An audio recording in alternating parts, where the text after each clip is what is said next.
It's a well-known scientific fact that one of Australia's greatest exports, along with beef and Samara weaving, is the Mad Max film series. Fantastic movies that really give a glimpse into an average Aussie's daily struggles.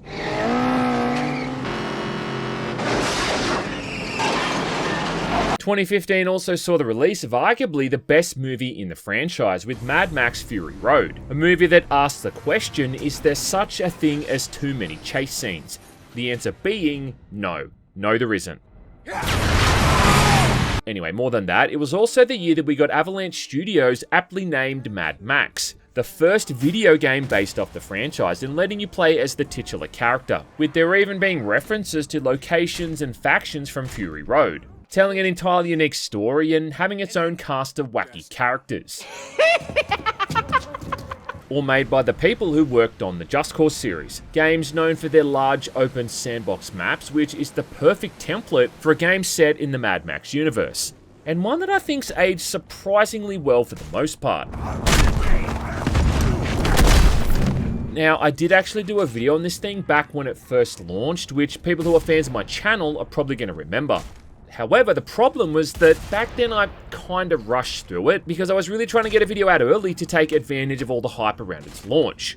What I've soon come to realize is that this isn't the kind of game that you really want to be playing like that, because although it's not like a glacially slow paced kind of campaign, it is one that you do need to sink some serious hours into. Even just for this playthrough alone, when I was capturing content and all of that stuff, I spent around 40 hours going back in and getting lost in the wasteland. And I thought that because it's going to be 10 years old this year, not to mention the fact that Warner Brothers just pulled the pin on a bunch of their studios, and also that I've never quite been happy with that original review, that it might be a good time to head back on in and give it another shot. Before we get started though, I do want to say that it would mean a lot if you could hit that subscribe button.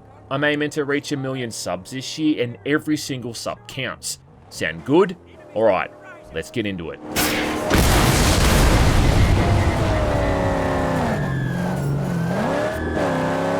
Right, so before I get too far into things, I do need to thank Boot.Dev for sponsoring this video. Boot.Dev is offering up a solution to mastering back-end development by tackling the hardest thing about learning online, that being boredom, using tactics from modern game design to help students stay motivated towards their goals. With things like earning XP and leveling up, unlocking achievements, and completing quests to earn a spot on a global leaderboard. There's even bi-monthly boss fights where communities rally together and gain bonus XP for each lesson completed. All through hands-on lessons, balancing all of the theory stuff with the exciting and the practical. And there even being an active Discord community to help you if you ever get stuck. All to be able to do things like learning back-end web development from start to finish. It's obviously not like a get-rich-quick scheme, and the curriculum's still going to take a bit of time. But Boot.Dev is trying to do this in a way that ensures that people never get bored, so that you can stick with it long enough to achieve your goals. And if you ever need any kind of help, there's an AI-powered wizard designed to help you through each lesson. Plus, there's a full 30-day, no questions asked refund policy, and a free demo of every course and its interactive features. So to level up your programming skills, go to Boot.Dev and use my code GmanLives to get 25% off your first entire year if you choose that annual plan. And yeah, once again, thanks to Boot.Dev for sponsoring this video.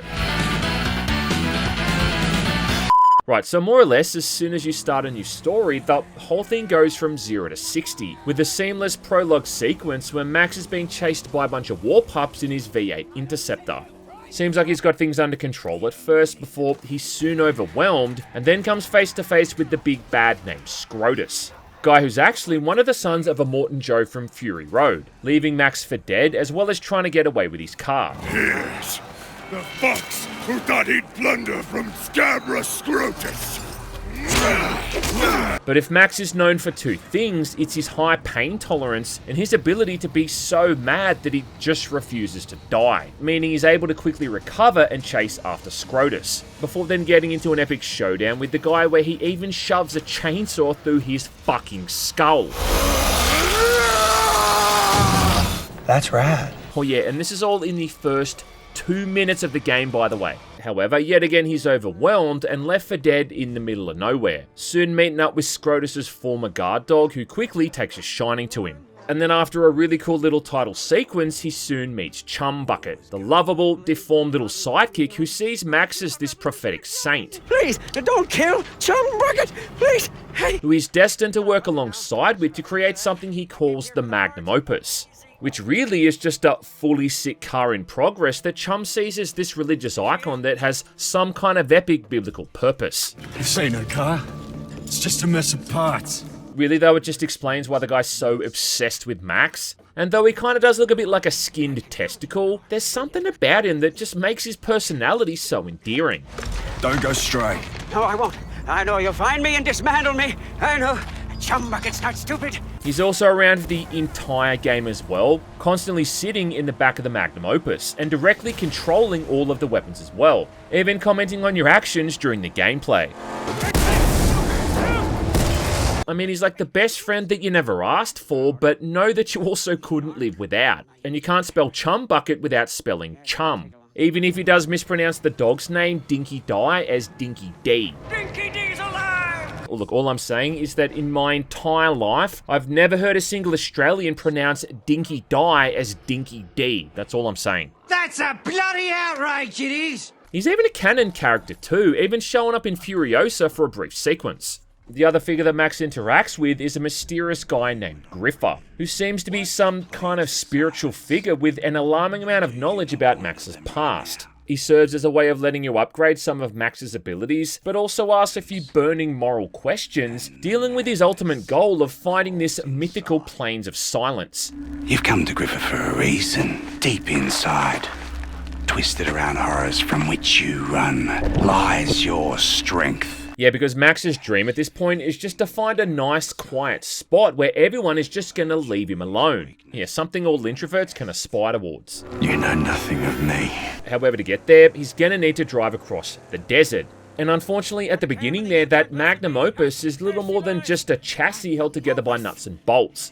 So the first order of business is to find a suitable body before then spending the next 20 or 30 hours slowly upgrading and improving this thing over time. Always pining for that one must-have component, the V8 engine. Yes, it's true! Oh, bring it forward to the altar of this lowly acolyte! Oh yeah, and the irony of this thing being some kind of prized possession at a time and place when resources are incredibly scarce. And yet an engine known for its insanely high fuel consumption is somehow highly contested and sought after. Still though, this thing right here is the main focus of the story. Because while there are a few other things going on here and there, it's mostly just about Max and Chum trying to find that V8 engine. So yeah, when you break the whole thing down, it's really just about a couple of dudes who really love cars. There's not even really any kind of overarching villain. Scrotus, for instance, is apparently killed in the opening, so the closest we get is one of his cronies. A guy doing his best Leatherface impersonation called Stank Gum. But even then, like, this guy only shows up a couple of times in the entire story. There's a whole subplot going on here as well, where Max meets a woman named Hope, who's a concubine, aka a sex toy for the apocalyptic age. Ooh, I like her. And she helps him a bunch throughout the story as well, but only in the hopes, no pun intended, that it'll then take care of her daughter named Glory, who oddly looks older than the mum does. What the fuck is this? Max, of course, is reluctant to help her, which then brings back that familiar plot device of how he's always trying to shy away from being the good guy. I see what's behind the crazy in your eyes. Reminding us of all the trauma and the emotional baggage the guy's still carrying around. Also still portraying him as this super moody and pissed off dude, who always looks like he's one bad conversation away from punching someone in the face. But I get it, I mean, if my wife and kid were killed in a horrific way too, well, yeah, I'd be pretty mad as well. So what you'll mostly be doing here is just helping out the different strongholds throughout the wasteland, all of which have different leaders and side missions, but all of whom just really serve as a means to get you into that next area. That makes you a valuable ally. Nobody's ally. With all roads then eventually leading to the infamous Gas Town, where Max has to compete in this big bad deadly race. Which even then is really just an excuse for him and Chum to be able to steal a V8 engine from one of the other races. Yeah, dog, that damn V8 engine. It's kind of like this game's version of the Ark of the Covenant. You can actually barrel through the main quests here if you really want to, but like a blind man at an orgy, the best way to experience things here is to take your time, slow it all down and get as hands-on as possible. Which also lets you appreciate the world itself and how amazingly lived in every single little random camp or settlement you come across feels. Strongholds are initially barren and lifeless, but if you spend the time completing all the side projects, adding stations that refill your fuel, your ammo and health, well, you'll start to see these places visually improving and coming to life, with them becoming more populated, hinting that you're slowly bringing back a purpose and a bit of hope to these once desolate communities. Perfect stuff when you're playing as that reluctant hero, who keeps telling himself and everyone around him that he doesn't want to be the good guy. There is dozens and dozens of camps and scavenging locations across the map as well, and almost all of these are populated by one of the main enemy factions, making them seem like actual places, instead of just copy-pasted environments over and over. But even outside of the settlements and the camps, there's still a fair bit going on. Like coming across various wastelanders who'll give you intel on all the different enemy camps. There's a hidden path up to the camp from the canyon. You can see people wandering about in the desert aimlessly, dying of dehydration, and even give them water to keep them on their feet. Drink up, Judah Ben-Hur. One point I came across a guy who'd been injured and begged me to put him out of his misery, and hilariously stomping his head in somehow counted. Please, just end me. I feel like this game came out during that era as well, where insane draw distances were still something to be impressed over. And even by today's standards, it's kind of staggering how far from the distance you can actually see. And also how you'll still notice activity off there in the horizon. There's a whole night-day cycle thing going on as well, and all the different areas of the map have enough subtle changes so it doesn't feel like you're seeing the same zone twice, even if it is all just derivative of having dust, sand or asphalt. There's no magical health kits or anything like that either, so the only ways to get your health back is drinking water or eating, be it open cans of dog food or even a handful of maggots.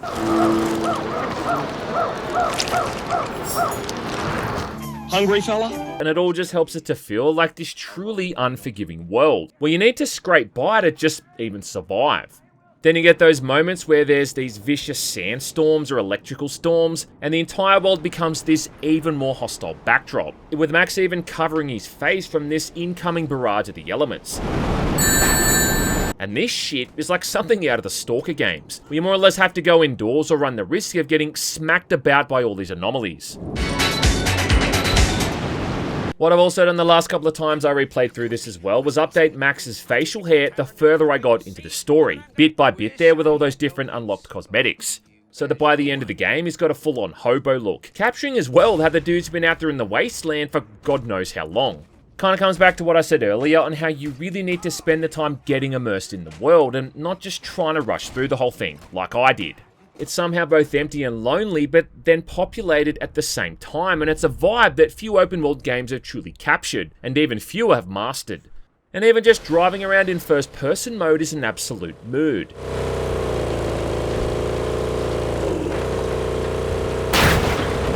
Which is really what you're going to be spending a sizable chunk of your time here doing. Driving around this expansive open map, often getting into life or death skirmishes with all these various enemy factions and their eyesore vehicles. At first, you're pretty damn underpowered and the car can be written off quite easily. But before too long, you'll start unlocking new upgrades and really improving how the Magnum Opus handles. You start off with the basic V6 engine, for instance, but even this thing's got a half dozen or so upgrades, along with then another half dozen when you finally get the V8. You can get thicker armor to reinforce the side of the car, you can put on different tires so it handles better on sand or asphalt, suspension improves the handling overall, and further and bigger exhaust gives you a faster top speed.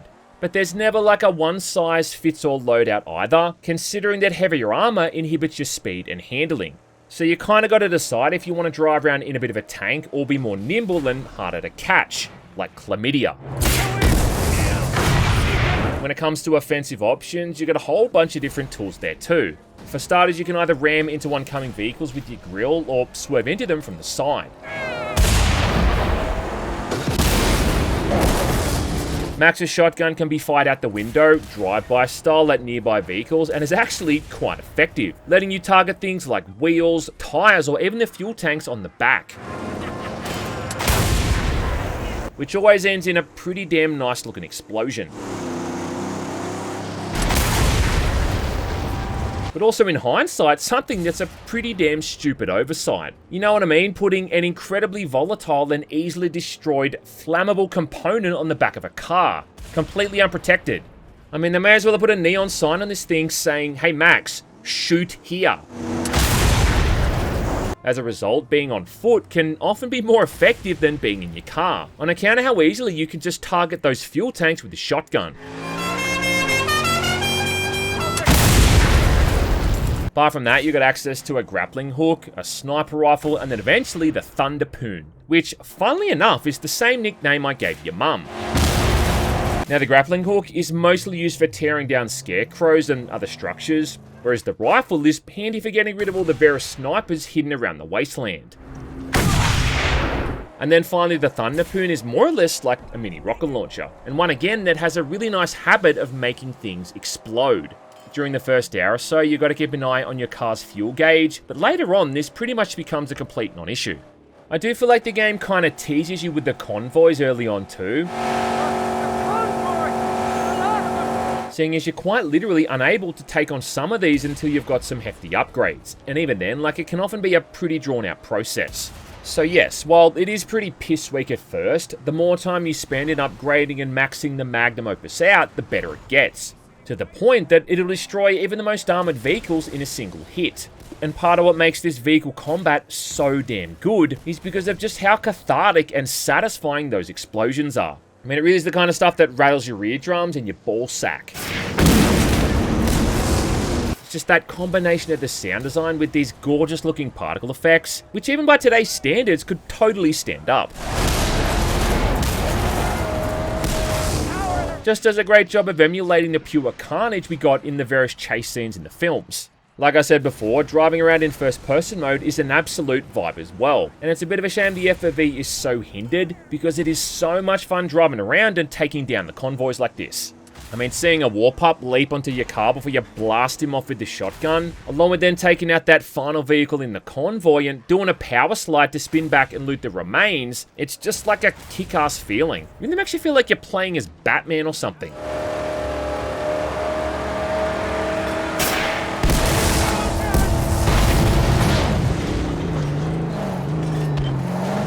Which, you know, is probably a great segue into the melee combat. So given Max's background as a highway patrolman, along with the countless years of literally fighting for his life, it makes perfect sense that he'd also be pretty decent at throwing hands. Early on though, about all you can do is either a normal or a heavy attack, along with dodging and parrying.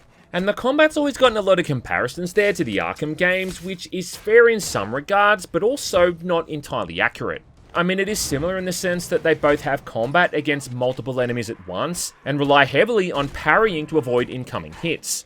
The enemies are also designed in a way where visually you can instantly tell what you're coming up against. So the dudes wearing shoulder pads, for instance, are armoured, and only your heavy attacks can even damage them. Guys covered in yellow body paint are more agile and able to dodge your attacks, whereas the ones covered in blue paint can pin your arms behind your back. There's even guys in there armed with knives and shields, all similar to the Arkham games. Outside of that though, they are mechanically quite different. I've always thought that in the Arkham games that the combat was mostly about evading and then counter-attacking. You spent a lot of time leaping over the top of bad guys and trying to keep everyone separated so that you didn't get too overwhelmed. Combined with flying from one side of the room to the other like an acrobat as you knocked enemies around one by one with these little love taps. Then on the other hand, you've got Max, who's a far slower moving, brawler type fighter, who just unleashes these wild haymakers, forcing you to really focus on one enemy at a time. Also too, because you can't magically snap onto enemies as easily as Batman could. I also feel like Arkham's combat was more about trying to get your combo meter as high as possible, which buffed up the power of Batman's gadgets, but also gave you increased response time and damage. Whereas here, the combo meter doesn't really matter that much at all. Batman's got a bunch of different gadgets and abilities he can quick fire off at enemies like the batarangs, explosive gel and the grappling gun. And you can pretty much just spam these things constantly because they never ran out. Whereas all Max has got is a few shivs and a bunch of shotgun shells, all of which can run out real quick. The environment itself in Mad Max also factors into the combat way more, where if you can even get someone up against a wall for instance, it opens up a bunch of options, like being able to slam their head into it for extra damage, or just leaving them wide open to be shivved in the face. One of the coolest moves is where if you attack someone when you've got a thunderpoon, Max is going to jab it into their torso and then shove them backwards, turning them into this explosion on legs. But the best mechanic by far is how they've integrated the shotgun into the combat, which almost always kills enemies in a single hit. Groovy. There's an even better move though, where you can full on execute someone at point blank range, sticking it right into their gut and just turning their stomach into mist. Yeah, and it is really worth mentioning just how awesome the shotgun in this game is. It's kind of like, this is the shotgun that most other video game shotguns aspire to be. And not only does it have this really beefy sound effect, but also just the awesome visual spectacle of knocking someone off their feet. I mean, this thing's up there, man, with the best of the best.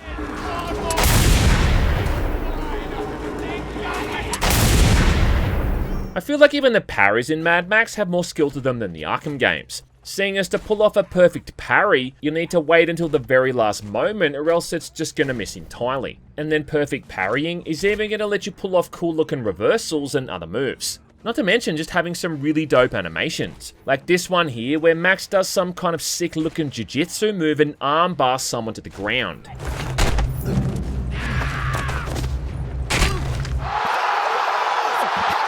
This is also without even taking into consideration the whole Fury Mode mechanic as well. Now this is where after a meter's filled up, Max gets even more pissed off, literally seeing red, and dishing out even more damage, along with being able to pull off some even nastier moves. Like a badass dropkick where he throws his entire body weight into someone's chest. Along with a full-on suplex where he drops an enemy headfirst into the ground.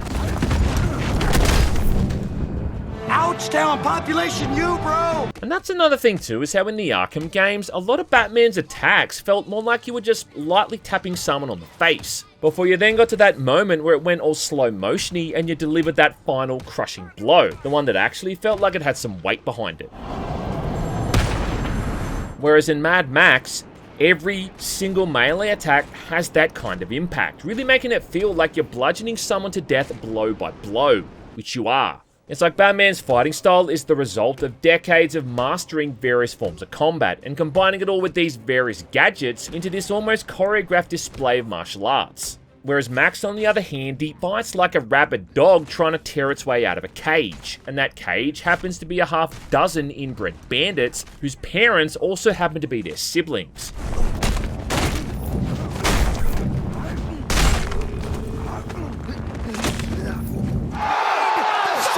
I mean, the guy's stomping people to death here in a way that would make Isaac from Dead Space green with envy. It also reminds me a little bit of Sleeping Dogs in that way. Hey, you've got certain moves here that also intimidate nearby enemies.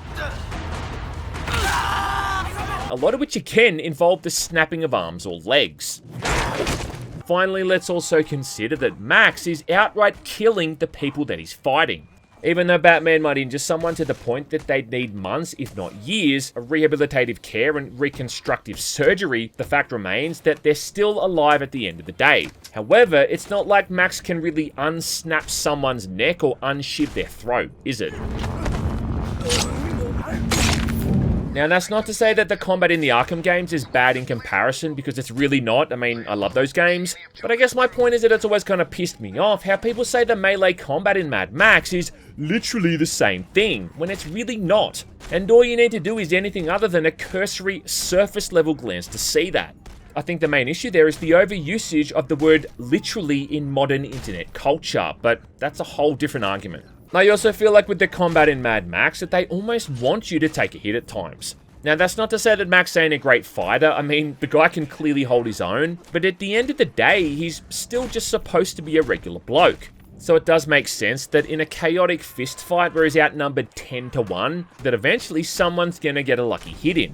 I mean, in a way, it almost feels accurate to the lore. Like, go and watch the movies and you'll see there's plenty of examples of the guy getting his ass kicked. The only thing I do kind of think is dog water is when they start introducing the enemies with the shields, because until you unlock the move that lets you shatter those things, these guys are a royal pain in the ass to deal with. And even then, like once you've got it, the amount of hits they can often take is ludicrous.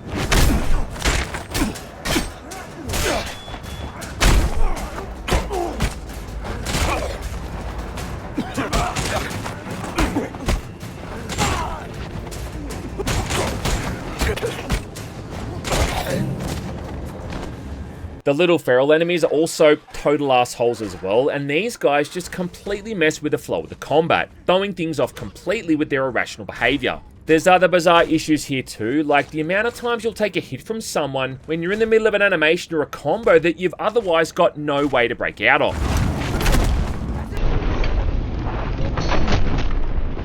Oh, piss off!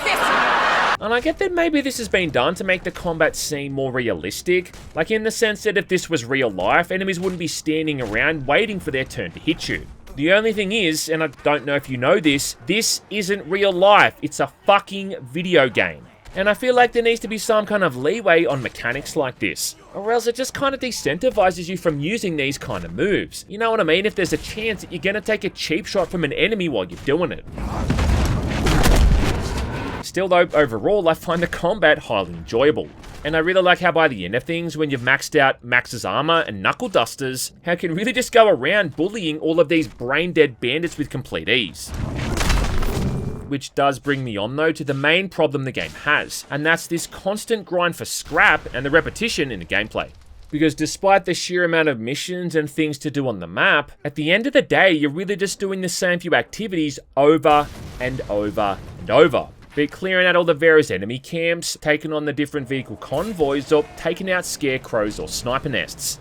Each part of the map's got a bunch of hot air balloons you can hop into to slowly raise yourself up in the sky and then recon the nearby area, pinging spots of interest with your binoculars. And this is the exact same mechanic of slowly rising up in the air, doing a full 360 to tag as much of this stuff as you can find, then slowly lowering yourself back down.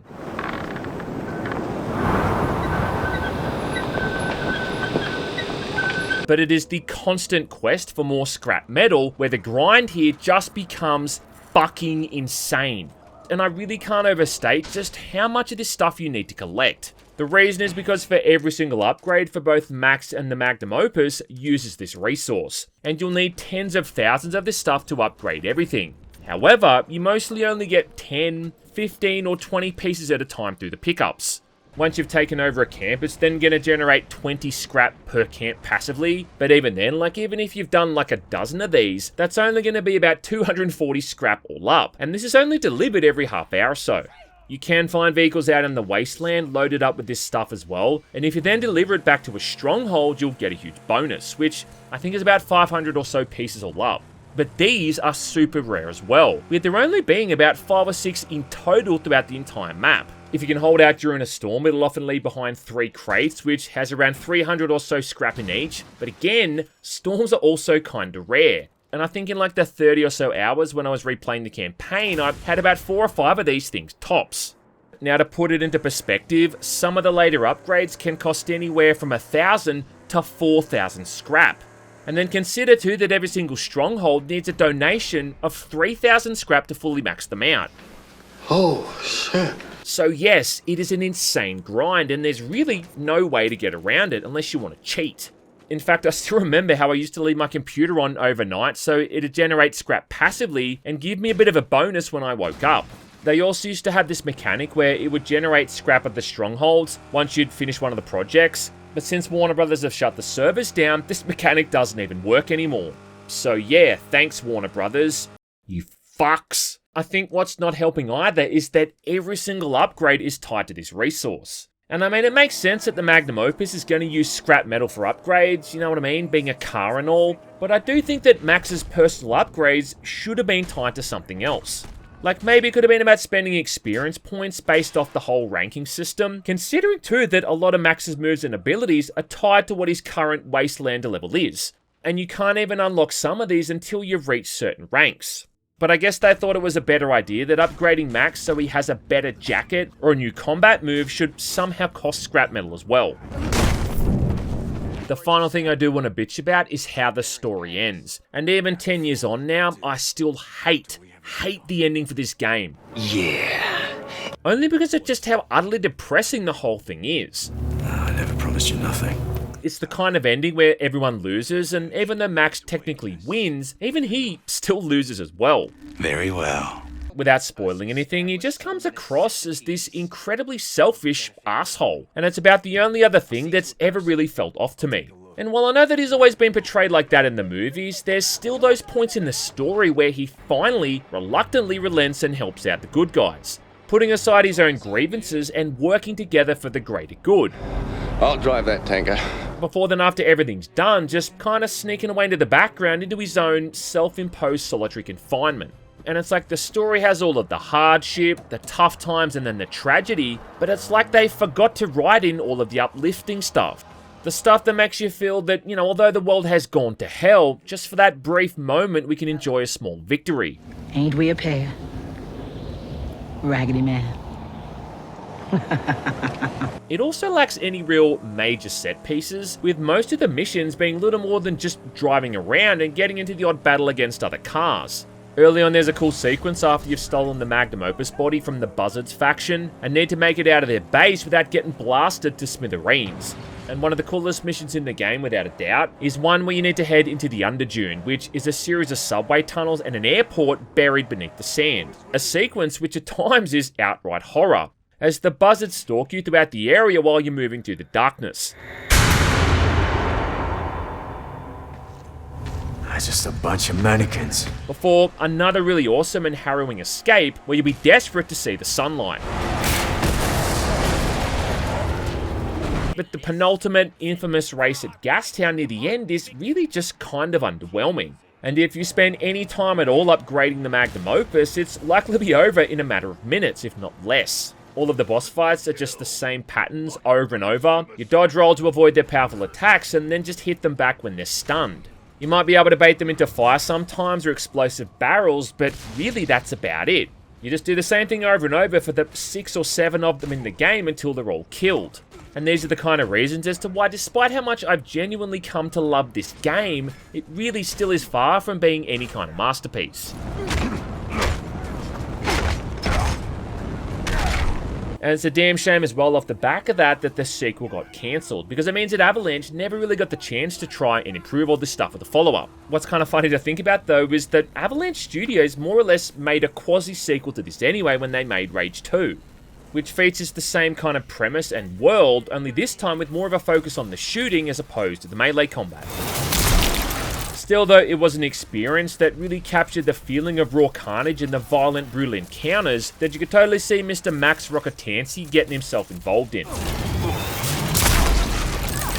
Back to Mad Max though, look, if you're gonna check this thing out now in the current year, which I do recommend, just make sure you don't make the same mistake that I did.